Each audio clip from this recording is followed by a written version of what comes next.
This is a WKYT podcast. Hello, everyone. Welcome to another episode of Conversations with Victor and Andrea texting. What? How are you going to call me out like that? That's the beautiful thing about a podcast is you can People can't see it. multitask unless your partner calls you out. That's what I'm good at. Andrea, this last weekend, we had a game night. Mm-hmm. Us and some friends got together. We handed off the little one to a grandparent, and so we were able to be out without a child. And we played a rousing rendition of Codenames, in which I sunk us. No. I let us down. No. And then you were... the team captain or whatever. And I was picking up your vibe. I know. But everybody else let us down. But Kelsey I think I and Noah. redeemed myself because Victor and I... You did. My first... If y'all don't know, Codenames is a game where there's a grid of words and one person is giving clues to try to get the other team to guess. So much fun. If you haven't played it, it is so much fun, and it just twists It your will brain burn, in so many make your different ways. brain melt a little. But it's so much fun. But the first time we played, Oh, it was so bad. I didn't understand the rules. that was the hindrance. Yes, obviously. That's a big thing about being good at a game. And of course, like, what did I immediately want to be the Oh, clue yeah. giver? Like, I which got is, it, guys. Yeah, like, I didn't know what I was doing. But this time, obviously. I did you redeemed much yourself. better. Yeah, no, you were. Much better. And I was You're very solid. competitive. But Which I was knew you interesting and I were because on the same page, but our other team were. members. And my wife was on an opposing team, and we are pretty competitive. We're not one of those couples who Yes. pussyfoot around each other and be like, oh, I don't want to. If we're playing against each other, there's blood in the water. Intense. She was intense, and I appreciated it because I get like that too, so it made me feel less. But that was good. We played that and some Jenga and some Celebrity. Yeah, it was really fun. It was a good night. That was a good time. So our podcast today is part 1 of 2. Our first two-parter. That's right. Seemed appropriate when you get a guest as magnificent as Sam Dick to let him talk as long as he wants. Actually, we forced him to talk this long, but that was... Yeah, it was really, he's so nice. Yeah. And I remember when we started the second part, he was like, I didn't even know we were doing 2 parts. But he was like, I guess I'm here. Yeah, it's like, well, Sam, you've earned it. Yeah. Well, also because in the first part that you will hear today, we get into his background segment. We also get into a really cool project that he has been working on for months. I mean, night and day, it seems Yeah. like. He's been living at this station working on this. And it was funny. We kind of pitched the idea of doing a podcast with him. We're like, we just want to talk about some of the things you're most proud of. And he's like, well, what I'm doing right now is one of them. That might be it, yeah. So it's kind of like a career that's stretched this long, and he still and he's gets still excited. going. I mean, that's the thing. You see, people work for decades in an industry. Sometimes they start to wind down. Sometimes you they'll call get it in a senioritis. little Yeah. bit. That's not Sam. No. He's still going. I mean, he brings ideas. He's contributes more than a lot of us. Certainly more than me. I mean, it's impressive to see his dedication to something. It is, and especially a project this big and to pull it off. And so, you'll hear him talk about that. I'm looking forward to it. If you are listening to this before Saturday, you'll have a chance to watch it on WKYT. Mm-hmm. So let's get into it. Let's learn more about Sam and more about this special. Hello, everyone. We are joined by the man, the myth, the legend. A lot of times I'll say this kind of stuff and I'm joking, but today I actually kind of mean it. We're here with Sam Dick. I'm definitely not a legend. I don't know. I feel like when people say WKYT, you're one of the first names that come to mind. No doubt about it. That's sweet. Well, it's true, but it's true. Well, and you deserve that credit, no doubt about it. Yeah, well, I was basically born here in the building, So. No. Well, let's talk about that. Yeah. So how did you end up in news? I know your father was in the industry. My dad was a CBS correspondent. So in the 1960s and 70s, it was commonplace in our household to turn on the Walter Cronkite, and there would be my dad. And he was first based in Washington, D.C., and then later in the early 70s, we got transferred to Atlanta. And I think part of the neat story about him that I'm so proud of is that he grew up without a dad. My namesake, Samuel, his father died when he was a baby. So he didn't know his dad, and I never knew my namesake. And he grew up under rather, I would say, somewhat poor circumstances in Bourbon County and got shifted off to other homes where people took care of him. That's just the way it was because his mom had 2 sisters. And so I was always very impressed that he went from Bourbon County in those circumstances to being a CBS correspondent, which is pretty cool. That is pretty cool. So to say he left huge shoes for me to fill, I don't even compare myself to him because of what he did. You know, he won a national Emmy with the attempted assassination of George Wallace. He was covered Jonestown, the massacre, all those people that committed suicide. So he's been shot. He was shot at in wars. I mean, that kind of thing is way beyond what I've done, for sure. Well, I'm sure, you could have gone one of two ways. Either you want to be just like your dad, or you got to get totally away from it. And you kind of decided to follow in his footsteps. Yeah. Was it easier for you, you think, or harder? I mean, you knew the idea of the business, but then you also know the other side of it as well, the good and the bad. I did when I was going to college. I went to the University of Georgia only because we lived in Atlanta at the time, and he was a UK grad, and I've been a UK fan since I was a little boy. But I decided early on, I remember this, I decided I did not want to do the travel that he did that was so intensive, especially for the presidential campaign, where you're away from your family for weeks on end, and you're in airports and hotels and restaurants, which, as you all know, is not the most glamorous lifestyle. I mean, some people think it's really, oh, wow, that's cool. Living out of a bag. Yeah. So I decided early on that going national may not really be what I wanted to do. But my first kind of break, let's say when I was 21, is I got an internship at the CBS station in Miami, Florida. And as soon as I stepped in that newsroom that summer, I liked the smell of it, I liked the people, I liked the energy, and I really liked the storytelling, which I think, I never thought about being a news anchor. It was all about really being a storyteller.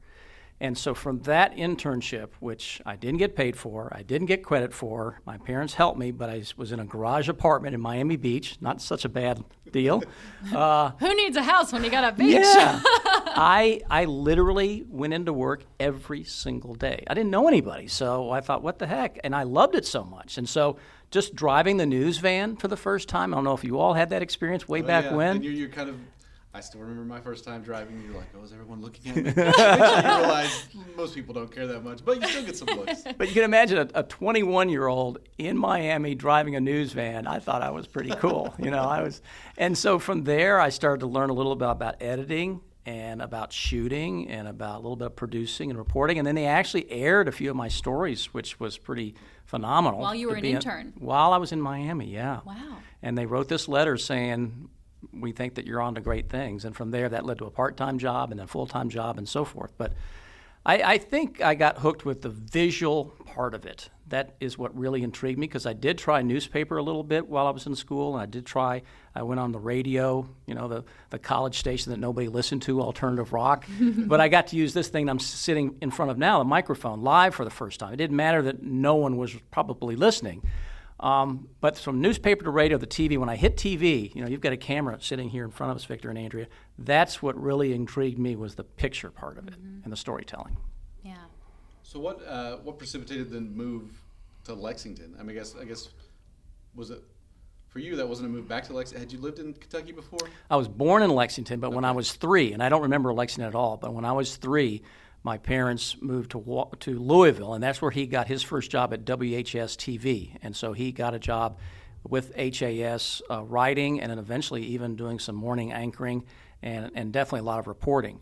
So my first memories are from Louisville when I was 4, 5, 6 years old. And then in 5th grade, we moved to Washington, D.C., and that was his big break. His boss, his news director boss in Louisville, Bill Small, was moved to CBS News, and then he eventually took my dad with him. And that bureau, by the way, was a who's who. Now, I'm going back, and you may not remember all these names, but it was Leslie Stahl, Ed Bradley, Marvin Cow, Bernard Cow, Dan Rather, Bob Schieffer, and David Dick. And wow, for a guy from Bourbon County, it's a list. He was in with the big guys. That was just the bureau back there. That was the Watergate days leading up to it. And then he got transferred to Atlanta because I guess they thought, well, let's take the Kentucky boy, let's take the Southerner, and let's put him in Atlanta. And then he ended up following George Wallace for 3 presidential campaigns. So he was the CBS correspondent assigned to Wallace in 68, 72, and 76. Yeah. So yeah, we lived in Atlanta. So you lived in Atlanta. What brought you? Was work? Is that what brought you to Lexington? Yes, I got a job after my internship. I got a part-time job editing tape on weekends at WSB in Atlanta, which was pretty cool. So I would go to school at Georgia during the week, then drive the hour and a half back home to Dunwoody, Georgia, the suburbs, and I'd work on Saturday and Sunday, getting paid for the first time, editing tape, which I thought was pretty cool. But I also knew I did not want to stay in that edit booth for the rest of my life. I made that decision.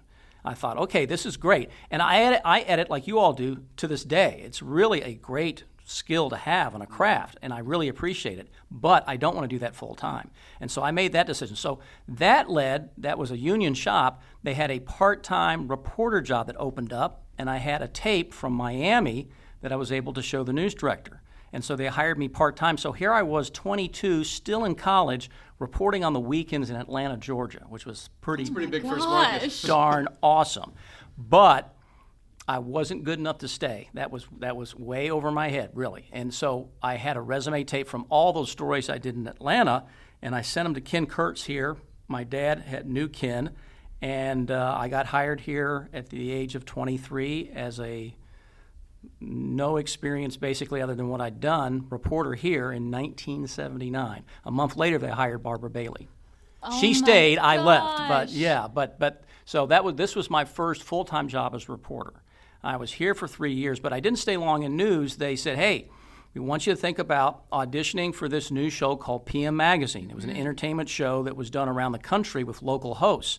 And I remember Ralph Gabbard saying, this is probably not going to do anything for your news career, but... And these were 5 and 6 and 7 minute long stories about adventure, whitewater kayaking, spelunking. I went up in an experimental airplane, you name it. We had so much fun. And so I did that for 3 years. But from that, this is going to sound bizarre, I went from that at the age of 25, 26 to a job offer at WCBS in New York, #1 TV market. And once again, I walk in the newsroom and I am way, way underqualified to be there. And I lasted a year and a half, and I reported nightside at WCBS, and then one day the news director called me in his office, and he said, we're not going to renew your contract.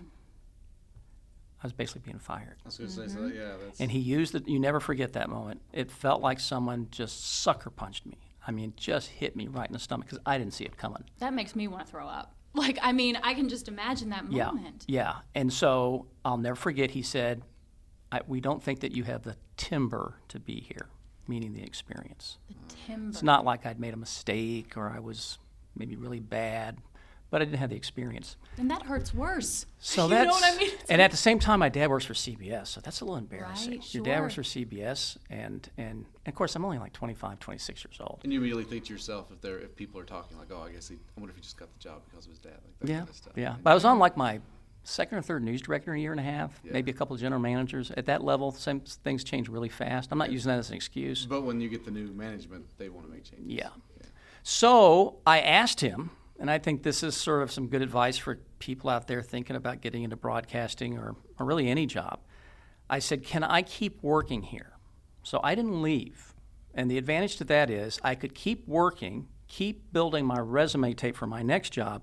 And I always tell people it's easier to get a job when you have a job and tell somebody, well, I'm working at WCBS, but I'd like to come here. Versus, well, I don't work in the business anymore. I'm out of the business, and I haven't been in it for 2 or 3 months. Now, which sounds better? That was so smart. So my wife at the time, Val, moved to Florida with her parents, and I slept on the couch of a reporter. The reporter had an apartment in Queens, because there was no reason to keep the apartment because we knew I was leaving. So I slept on his couch. His girlfriend put up with me. And so I worked 3 or 4 more months, and everybody in the newsroom knew that I was. You were just a dead man walking. And so that's kind of tough. That's rough. Yeah. But you suck it up because you got to survive. And the good news, and I think good things happen from these kind of things, and you learn, is within 3 or 4 months after sending out lots of tapes, Orlando, Florida, which was a top 30 market at the time, I think it's bigger now, NBC called and said, hey, we're interested in you. And so I went down there, I talked to them, and I got the job. And the job was a specialty reporter where I do some investigative, some consumer, and some medical reporting.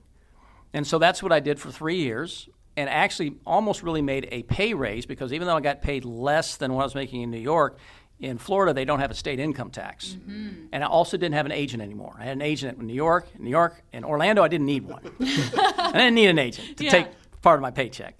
So it really worked out well. And then from that job, I was there for 3 years. One day the phone rang in 1987, and it was Ralph Gabbert, the general manager here, who had been here when I was a reporter here. And he said, Sam, John Lindgren, our great anchor, our main guy, is leaving. Are you interested? I said, yes. Aww. I've never anchored before. Think about that. I was 31. I'd never anchored before. And so I came up here, and, of course, I wanted the job. And I've been here ever since. That is I guess so that worked out. So cool. 3 or 4 general managers later and 2 or 3 news directors later, it'll be 32 years anchoring on the late shift. So nothing was handed to you. I'm sure people have assumed, like you said, maybe because of who your dad is, that things were handed to you. You've been through it in this business. Yeah, I think I did get a break in Miami because he knew the news director down there, because the Atlanta Bureau covered the entire Southeast, and so they knew who David Dick was, and I'm sure he put in a good word for me. So that helped a little bit. I also think getting the job here with Ken Kurtz, I think Ken knew of my dad. Mm-hmm. But still, you're not going to keep the job. No. Unless you're doing the job. Well, you know how this business is. I mean, you think about what happened in New York. There are people who would have just said, "Well, I guess this just isn't for me." Oh yeah, they would have quit. And especially going back into an office where people know that you're on the way out, and so you just have to deal with that, knowing that as long as you're able to put up with it, it's going to lead to something better because you're able to keep. And people weren't mean about it. They were supportive. I'm sure they were fine, but at the same time, there's just yeah. How did you bounce back from that? How did you deal with that? From getting let go? Yeah. Just I was in survival mode. I had a wife. We didn't have a place to live. I knew I needed to make a job. My dad and mom were not the kind of people that gave me money. I didn't have a basement to go live in their house. I mean, it was just survival. And also, Victor, I think what you touched on there is I just had a real feeling in my gut that this is what I want to do in my life, which is tell stories and be a reporter, and to do it in broadcasting. And so, I'm not good enough to be in New York, but maybe I'm good enough to be in, a medium-sized market. There you go. Yeah. So what was the learning curve for anchoring? Like you said, you never anchored. Where did you go to? What shift? The evenings? I went straight to evenings with Barbara Bailey, Brad James, who was an institution here in weather, and Rob Bromley on sports. Oh, my goodness. In 1979. The dream team right there, right? Yeah. But I'll tell you, I was replacing a guy who stood 6'7", 6'8", who was real big at talking at churches. Mm-hmm. I was a Christian man, really was important to him, John Lindgren. So he was kind of an institution, but he'd only been here about 7 or 8 years. And I remember telling Ralph, I said, Ralph, I'm not really a funny guy. I'm not like Mr. Personality all the time. I'm just me. And he said, okay, it's all right. I mean, you got to be who you are to a certain extent, as you know. I mean, you just can't all of a sudden become somebody else on the air because viewers will see through it. Oh, yeah. So to answer your question, Andrea, I just kept plugging away at it. I kept trying to learn. I kept trying to be more comfortable. It was a big change, anchoring versus reporting, as you both know. How was Barbara? Did she coach you along? She was good. She was good to me, and Brad was good, and so was Rob, and they were very welcoming. And when I say 31, that sounds so young now. It is to young. me. That is young. I'm thinking to be one of the main anchors, but I knew that I was not the only person, and I've always in my job and my role here, have always felt like no matter who I was sitting next to, they deserved as much equal time, praise, whatever, that I have, no matter what my experience is. So I think we got along really well, which was important. Mm-hmm. You have a lot of humility. Have you been on that shift the entire time? Yes. I've been on the shift. Everyone else has shifted around. There are other people that have gone. And back in that day, they ran old Andy Griffith and Mayberry from 4 to 5. I don't know if you all remember that, in black and white, which was really popular. That's my dad's favorite show. Yeah, it was really big. I think it was 4 to 5. I think we just had a 5:30 and a 6 and the 11 as far as early evening. There was no 4:30. There was certainly no 6:30. There may not have even been a 5. So did you even have a noon at that point? We had a noon, but it was only for a half an hour. Okay. And the mornings certainly were not as long as what you do, too. And there was no 10 o'clock. So there was a time the consultant said that eventually local news would be diminished and it just went the opposite way. Yeah. Oh, yeah. We're on constantly. So I've really gotten used to this shift. I have to be in here on a normal day around 2-ish and out of here by 1:45 to midnight. And so I generally don't get up until between 8 and 9. Sometimes I catch you and Andrea and Bill on the morning news. If I'm up at 6 or something, I tune you guys in for sure. But generally get up around 8-ish or 9-ish. But it changes your world because I get so much done before I come in. Those are my hours versus your all's maybe at night or whatever, depending on the day. Or you're a better man than me. When I was on evenings, I slept all day. I would, because I couldn't come down. Like, it's hard to come down right after the show. I feel like I was so wired that I had to stay up late. Yes, and then I'd sleep in. And you know what you want to do at midnight? At least I did. You want to eat. You just Yes. want to sit here, just on and on. And so right now, for the past month or so, I've lost about 10 pounds because I've been doing this intermittent fasting, so that I stop eating about 8 at night, and I do not eat until probably noon the next day, and that has helped me sleep better. It's helped me lose weight. So that was a big problem for a while. It's just that wanting to. Bill does that because you're intermittent still fasting wired. too. You're still wired at midnight. You know, you just come off a live newscast. So. Yeah. Let's go back. I hear people still talk about, to this day, what was it, PM Magazine. PM Magazine. It was a People neat show. Still talk about it. I mean, the way you describe it sounds like a dream job. What were some of your favorite stories from that? Oh man, I went deep into Mammoth Cave, where no one else had gone except for the professional spelunkers, and so the public was not invited there. And at one point, we were crawling pitch black on our hands and knees, moving the camera inch by inch, and you could not see a thing. Today, I couldn't do that because I get claustrophobic. Back then, we did it. So we went through Mammoth Cave, and a part of it the public never gets to see. I did a story on a woman coal miner, and we met up with her at midnight, and we went into the coal mine with her all night. She had to support her family because her husband was sick. Golly, what else? I did stories with Kaywood Ledford back in the day when he was alive, and he had these burros or donkeys, or I forget what it was he had down there in Harlan. Went flying with a guy who built an experimental airplane. I can't believe I went up in the air with him. An experimental airplane. And then one of the neatest things I ever did, but I should never have had lunch, is I flew with the Blue Angels. And I unfortunately had beef stroganoff for lunch. Wow. And so I went up, and I was in the seat behind the pilot, and I'm pretty sure their job that day was to get any media member sick that they could. So we flew upside down, I was fine. And we flew sideways, I was fine. But then he went straight up. Oh, gosh. And I had 5 or 6 G's, which means it felt like someone was taking my face and just pushing it back. Peeling it off.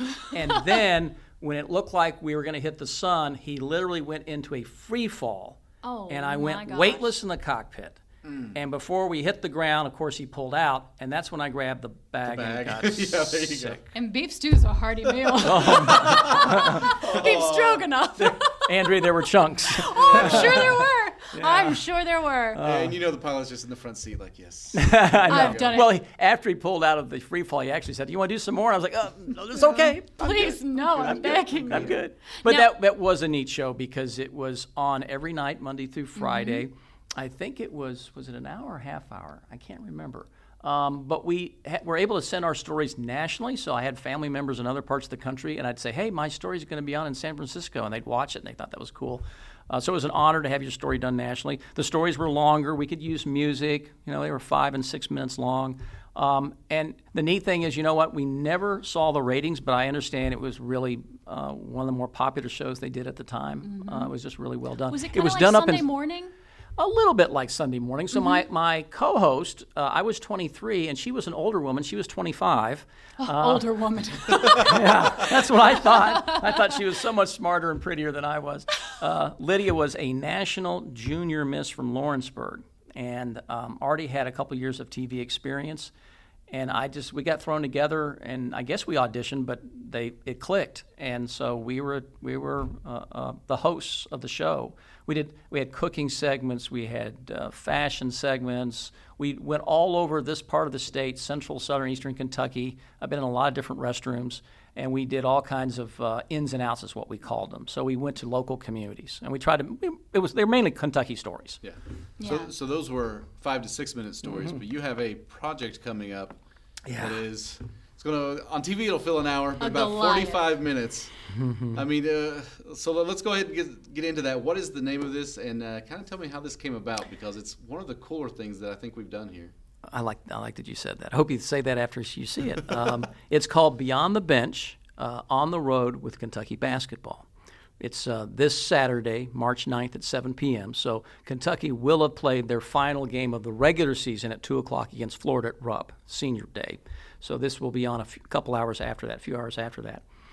I've had some neat experiences with John Calipari, and one of the coolest things that I've ever done in broadcasting was to go with him to Port-au-Prince in Haiti. Mm-hmm. We flew by private plane because he had a telethon here at the station called Hoops for Haiti, raised over $1 million because an earthquake had just ripped up part of Haiti.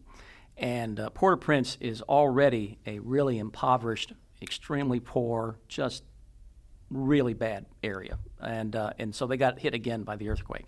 So Cal wanted to see how the money was being spent by the Red Cross, and I got to tag along with a videographer. And it was only for a day. But probably one of the coolest things that's ever happened to me was we went to an orphanage. The orphanage had soldiers with guns because in that place kids can be kidnapped, and so they had guards, which struck me. And of course, on the way there, you see where people are living in boxes and little huts, and it's really, really impoverished. We went to the orphanage, and the kids had no idea who Coach Cal was, but they knew they were going to get a brand new pair of shoes, and they were so excited. And so Samaritan's Feet was a part of this. They had all these shoes. And so the deal was that each child, with Coach Calipari and eventually me and a couple other people, washed their feet as a sign of respect and then fitted them with a new pair of shoes. And the kids were so excited. Which is something he does in Eastern Kentucky every year. Yeah. It was incredible to be a part of that and to see how that all happened. And so anyway, I had never really spent any time with him before. He was pretty new here, and I think he started to trust me after he saw what we did with the story. And I've also been to Texas with him when he did another disaster relief program. So anyway, I felt like I have somewhat of a relationship with Coach Calipari as a journalist, that he trusts me. Last August, I said, hey, why don't we do a story on a typical UK basketball practice? Put a wireless mic on Coach Cal, because I understand he's really demonstrative and really hands-on in the practice. Animated, yeah. Very animated. I think that a lot of people lose track in our business and at UK that most fans don't get to see that kind of thing. Most people are not allowed in the Joe Kraft Center to watch a typical practice. They have some visitors, but it's not a lot. Well, UK said, let's do it one better. They said, why don't you go on a road trip with Kentucky? And as soon as they said that, I was like, yeah, that sounds great, because I started thinking about, as you all would, all the visual opportunities on the bus, Just the access things on the you plane. don't normally see. Yeah. Yes. Well, that was in August. September went by, October went by, November went by, no word. December went by, January went by, and I thought, well, he's got a new team, especially in the beginning of the year. They had that horrible loss to Duke. Mm-hmm. They had a hard time defending Transy. No offense to Transy, but it was a tough time, and so he's trying to get us. So I thought, he's got more important things to do than mess around with Sam Dick on the road.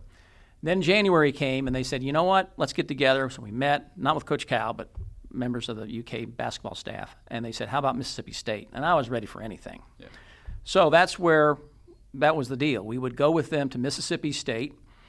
And we started on a Thursday when the equipment manager started packing things up. And I wanted to give people, my whole idea here, Victor and Andrea, was to give the average fan, let's say, okay, guys, we're going to pick a couple of fans to go on a trip with UK Wildcats. This is your first-class ticket to go behind the scenes and see everything. What fan wouldn't want to do that? What fan wouldn't just drop everything and go, oh, yeah, I'm booked. Not only do I get to see the game, but I get to travel with the team.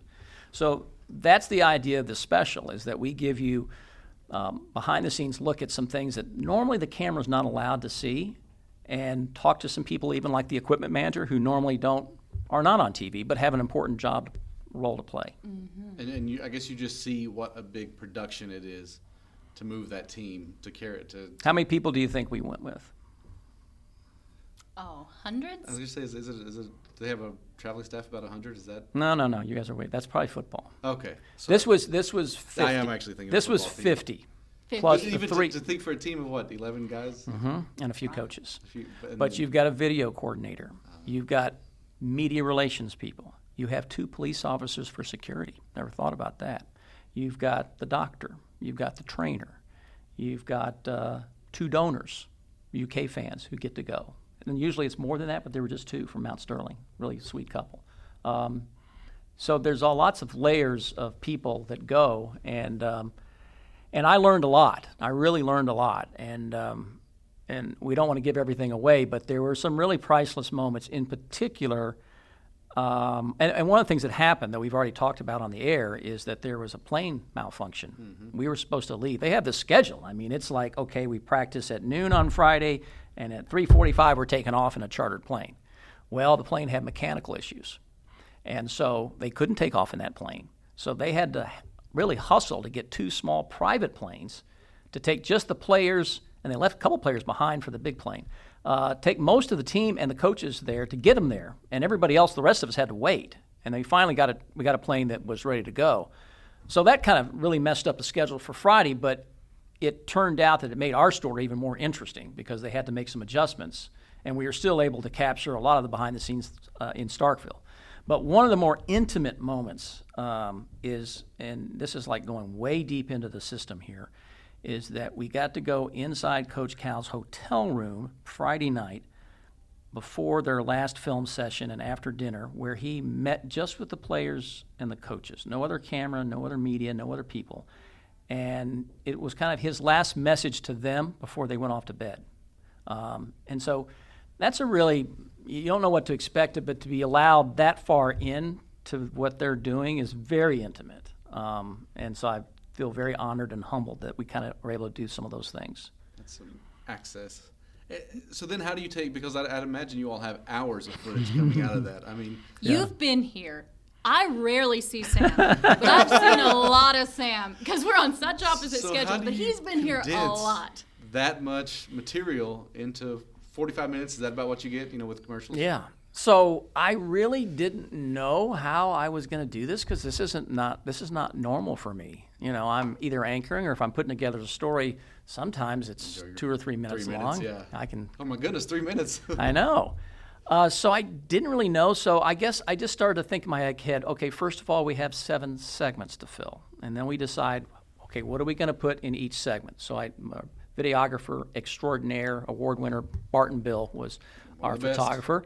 And then also Brian Milam, our sports director, went as a second camera, and he was a huge help. But Bart and I kind of just, as we went along or near the end of the trip, had everything kind of like maybe 4 or 5 bullet points for each segment that we thought we would take. And we also decided that we would put a date and a time. So as you watch the special on Saturday, for example, it'll say Thursday, 10 a.m., Joe Kraft Center. Follow along. You can follow along. Thursday, 6:30 p.m. in Coach Cal's office, interview. Friday, 11:30, meet the media. Friday at noon. And so we do that all the way through so you can follow. And then I just basically took it segment by segment. And of course, as you know, with the verbatim and what we need to put on the script, I pretty much had to listen to every interview, of course, but I also had to listen to a lot of the other stuff for good nat sound. So I just took it segment by segment, and that's why you've been seeing me in the morning, because really I have my other job, and I don't know about you two, but I hate being pushed to the wall where all of a sudden everything's on top of me and I realize I don't have enough time.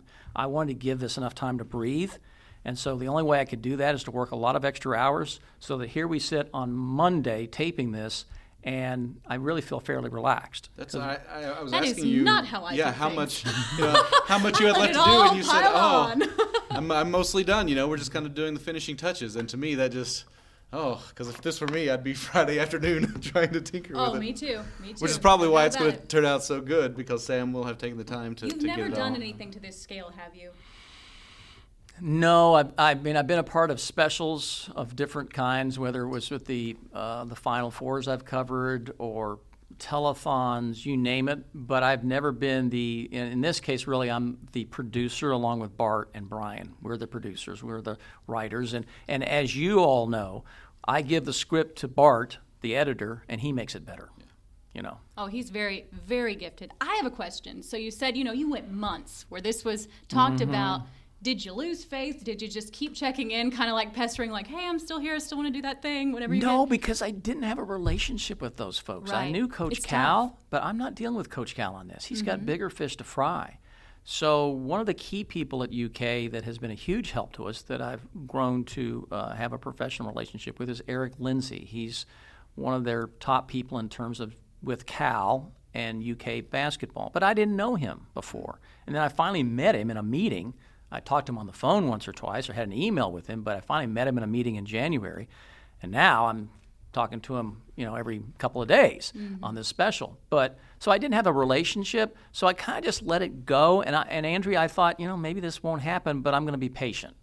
And then our general manager, Jeff Anderson, was huge because he is really the one at his level was able to get the attention of UK and say, we really want to do this. Yeah. And that was big. So sometimes you have to step back and kind of let other people run with the ball and just have faith. Now, Coach Cal, obviously the face of the program. Who were some of the people that impressed you behind the scenes, maybe, that really help it all keep moving? I know the assistant coaches are huge. They're huge. So involved. Yeah, and they're more involved than I realized. So this is really interesting. I won't get into it too much, but Coach Cal generally on the road does not eat breakfast with the team, and he does not do the film sessions with the team. Now, I would bet if I'd asked you if those things were true for him, you would have said, yeah. But you know what? As he says in our show, they hear me enough. They see me enough. They need to hear from other people. So the other three main coaches, associate head coach Kenny Payne and assistant coach Tony Barbee and Joel Justice, really are hands-on with the film study and the strategy of what these guys are focused on. And I'm going to make this point. I think most people realize that UK basketball players are not normal students, but you will really see it in this hour. Because at 10 o'clock on Friday night, when most college students are thinking about what they're going to do on Friday night, they're not even going out yet, these guys are in bed. They're in their hotel rooms, they're in bed. At 6:30 in the morning on Saturday, they're up. And at 9 o'clock on Friday after dinner, I watched, they are zoomed in, focused, laser focused on this film session. So it's a whole nother level of athletics and being a college student. It really is. You'll see that. So if somebody downloads this podcast on Wednesday when it comes out, Saturday they'll be able to watch? 7 o'clock, and I don't know if it's going to be replayed after that or if it'll be available online. That was my question. Do you know? Yeah, I don't know for sure, but I'm hopeful that somehow that will happen because I know people. Hopefully. Set your DVRs. Yeah. It also sounds like the kind of thing. People will want to watch multiple times if. I hope so. I hope they don't turn it off halfway through. There's no way. You know what? I really think that people are going to see a side. I'm not just saying this, but they're going to see a side of Coach Calipari they rarely get to see. He is extremely animated with his players. He's a storyteller, and especially with the food that he says he won't let them eat for breakfast because he's afraid they'll lose. You talked about that on Buzz's podcast, and that was the first thing I was like, I have to know. What is it? It's hilarious, and we let him tell the story. So I think people are going to really be amused to have some laughs and really be inspired and also feel like that they've gotten to know the team and the coaches a lot better. Well, I am looking forward to it. And this is going to bring the part one to a close, but we're going to make this our first two-part podcast. All right. Are you excited about that? Are you the timekeeper? Yes, I am the timekeeper. Somebody's got to be right, Andrea. He does just about everything. Yes. If you're looking at this setup, I will then take it. I'll edit it. I wear one hat. And I ask Andrea to show up and be herself. And she was here. She's doing a good job at that. You're going to teach me how to post it and everything, too. Well, I have to figure that out myself. We'll get it all out. We're all putting on many hats with this. Well, thank you for talking to me about it. Yeah, thank you for talking to us. And, you all tune in next week. We're going to get into more stuff, some of the other fun things that Sam has covered. I really want to talk to you about all the Final Four coverage and those trips because those always look like a good time. Yeah. All right. We'll see you next week. So there we are, Andrea. What'd you think of that? I loved it. I think Sam is just... Yeah, he's just a good talker. He is. And good people. He is. I mean, good people, that's a high praise from a country girl like me. Honey, he's good people. But he is. And we learned a lot about, just his background that I didn't realize. Resilience. Working in Miami and New York, I didn't know any of that. He got fired? Sam Dick got fired. Like, what? That's crazy. Now, he was so young. He was 25 working in a number one market. So, you're still doing all right. Yeah, I was going to say he was able to rebound. But that's the thing, to have the dedication to keep going afterwards. Exactly. And to make it work. I honestly don't think I know very many people. You may think in your head, I would have done the same thing. No, you wouldn't. I don't think a lot of people. I'll go sleep on a friend's couch and keep working so I can get this tape together to keep going to follow this. And you got to suck up your pride, go in there when everybody knows that you didn't get renewed.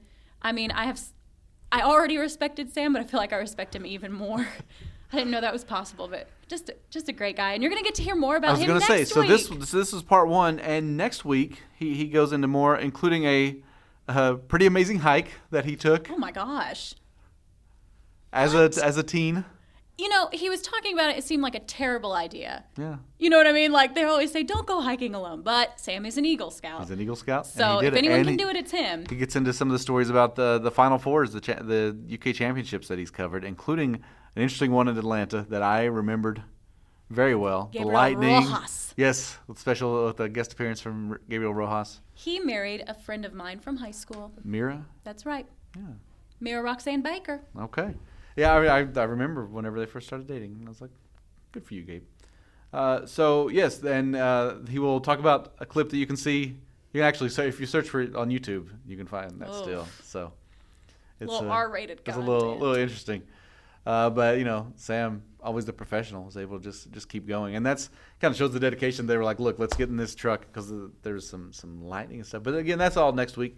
But I'm just glad that we got to talk to him so long. Me too. And get into it. Can Sam be my favorite thing this week? Because you didn't do the work to come in with a recommendation? I would never. What? I honestly was going to do code names because I love that game so much. Well, there you go. That can be your recommendation. I know, but we already talked about it. Well, it's at Target, and they make different kinds of code names. They make Harry Potter code names. They make Disney code names.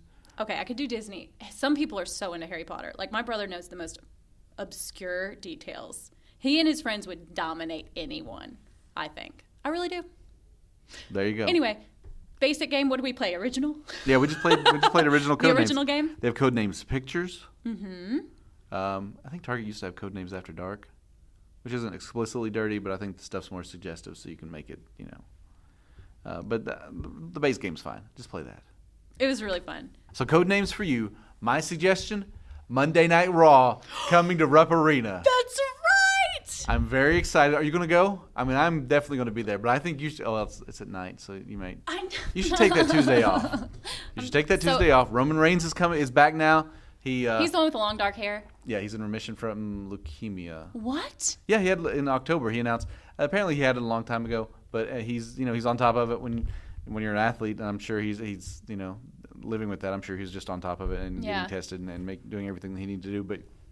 Yeah, he was able to come back and that's awesome. Announce he's retired. Yeah, that's the thing. And it's funny because he's so popular that there was a large segment that just liked to boo him because they felt like he was being shoved down our throats. Mm-hmm. People just like, okay, I don't get this guy out of here. But it's one of those things you didn't realize much you had until he was gone. And so when he came back, everybody's just been cheering him. It's been real nice. Now, by the time Raw comes to Rupp Arena, that may not be the case, and everybody may boo him again. Now, but he's good. When are they coming? April 20th. Well, it was interesting. Just to give you a little background, okay. Obviously we do these ahead of time, so this will have already passed. But yeah, tickets go on sale. Well, last Friday now, if you're listening to this. Oh no, this Friday. Yeah. Tickets go on sale this Friday. Yeah, we're cutting it close this week. It's Monday. This comes out on Wednesday. But anyway, so our web guy kind of called out to the newsroom, and he's like, "What do you guys think is the #1 story on WKYT.com?" And Luke Perry passed away today, which was, very shocking. Obviously, a lot of people. Big Dylan McKay fan. Oh yeah, he's been in so many beloved projects, and everybody was like, Luke Perry. Nope, Monday Night Raw. It is. It had him beat. April 29th, they will be there. I'll get to see Finn Balor. I'm so happy I'm for a big you. Finn Balor fan. I'm so happy for you. I honestly thought to myself earlier, I was like, this is going to be Victor's favorite thing. I already knew immediately. And I was just making sure that you heard about it because you weren't in the newsroom when it came out, I don't think. I was not, but I saw it on social media and I've already tweeted some about it. So there we go. You have. Monday Night Raw. And, if you're not in Lexington listening to this, because I saw the metrics. There are a few people listening who don't live around here. Oh. So that's nice. You can watch it on USA Network, April 29th. There you go. Maybe you'll see us in the crowd. Well, at least me. At least you. Maybe Andrea too. Who knows? Maybe. I think I would enjoy it. I think it's very theatrical. As a pageant girl, I think you would really like it. Maybe. All right, we'll figure it out. Well, everybody, thank you all so much for listening. And, tune in next week. We got part 2 with Sam. Excited for everybody to hear that. Bye.